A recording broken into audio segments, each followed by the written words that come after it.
I just bought a $15,000 600 millimeter lens with an f4 aperture because I like to blur my backgrounds. If you're a photographer that heavily relies on blurred out backgrounds, your photos are predictable and boring. If every wildlife photo in your portfolio has a completely blurred background, what does that actually say about you as a photographer? Are you making a creative decision? Or are you hiding behind one of the easiest techniques in photography? Because the uncomfortable truth is this: blurry backgrounds make almost any photo look good, but that doesn't mean it's a good photo. But you're stronger than you know. You'll never be alone when everything feels dark.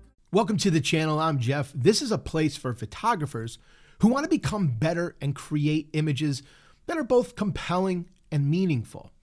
We talk about everything from camera techniques to photo editing and the deeper ideas behind what makes wildlife photography truly powerful. If you're passionate about photography and you want to keep improving, then you are in the right place. Let's be clear. Shallow depth of field is a powerful technique that we can use as wildlife photographers. It isolates your subject, it removes distractions, and it creates images with that clean, professional look that we all love. But here is the problem.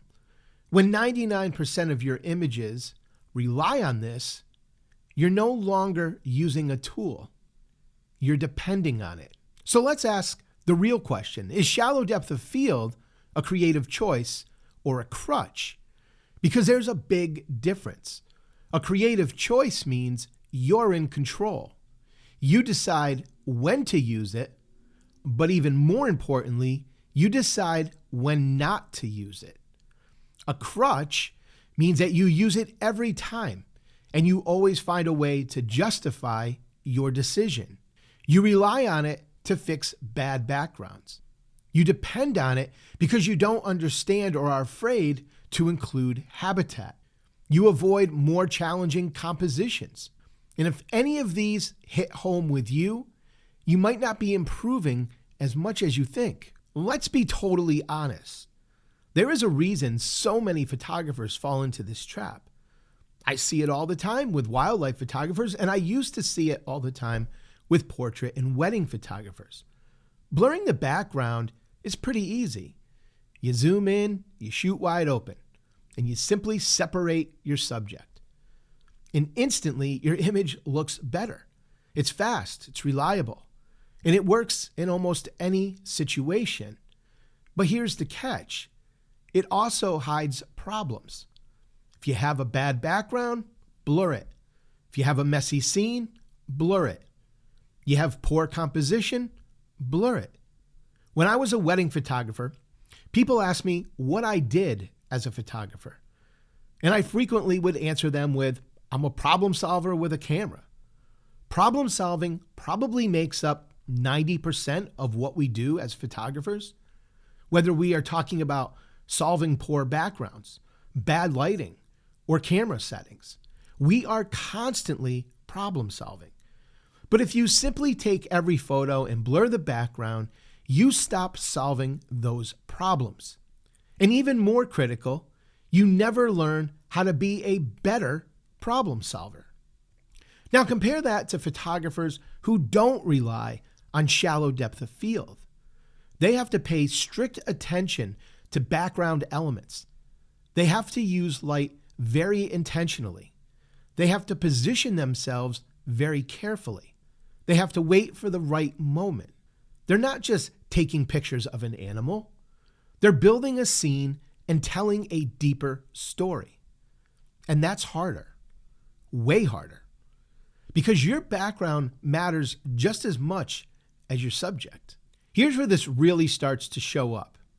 In your portfolio, all of your images have that same creamy background, the same compression, the same look, and over time, everything starts to feel the same, even if the subject changes. Different bird, same photo. Different animal, same photo. Different location, irrelevant because you get the same result with every photo, regardless of your location. And that's where growth comes in to a screeching halt, because you're not experimenting anymore. You're not problem solving. You're not taking any risks. And as I said earlier, that's predictable and boring. But let's be fair. There are absolutely moments when using a shallow depth of field is the perfect choice. Clean portraits, busy environments, distracting elements. But in those situations, it's not a crutch. It's exactly what the image needs. But the best photographers don't rely on it. They choose it. And you might be thinking, I blur all of my backgrounds because I choose to. If you're doing the same thing all the time, it's no longer a choice. It's a habit that controls you. The best photographers know when to use it and when not to. Many times the background plays a vital role in telling the full story of your image. And sometimes the environment matters just as much, if not more, than the subject. And sometimes sharp backgrounds create a far more powerful image than blurred ones ever could. So here's a little challenge for you. Next time you're out shooting, you can't take a single photograph using your widest aperture. Force yourself to include the habitat. Work the background. Think about composition. It's going to feel uncomfortable. Your images might not look as clean, but you'll start to see things differently. You'll become a better problem solver. And that's where real growth happens. At the end of the day, this isn't about whether shallow depth of field is good or bad. It's about how you use it. So I'm curious, do you think blurred backgrounds are overused in wildlife photography? Or is it just part of developing a style? And be honest, what does your portfolio say about you as a photographer right now? If you're looking for a powerful photo editor, I highly recommend checking out DxO Photolab 9. It's the software that I personally use and trust for all of my photo editing, especially because of its industry-leading noise reduction and their AI masking tools that make editing faster, more precise, and more consistent.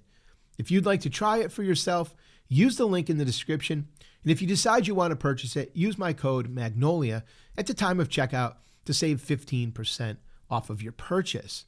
You can also download a free 30-day trial and test everything out firsthand with no restrictions.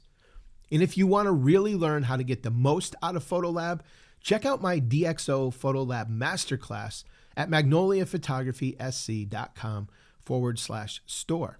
In that course, I walk you through everything from noise reduction and sharpening to using AI masks. This course includes some freebies too, including my full preset collection for wildlife, portraits, nature, and landscapes. I want to thank you very much for taking the time out of your busy day to spend it with me. I deeply appreciate it. But before you head out, you might want to check out this next video right here.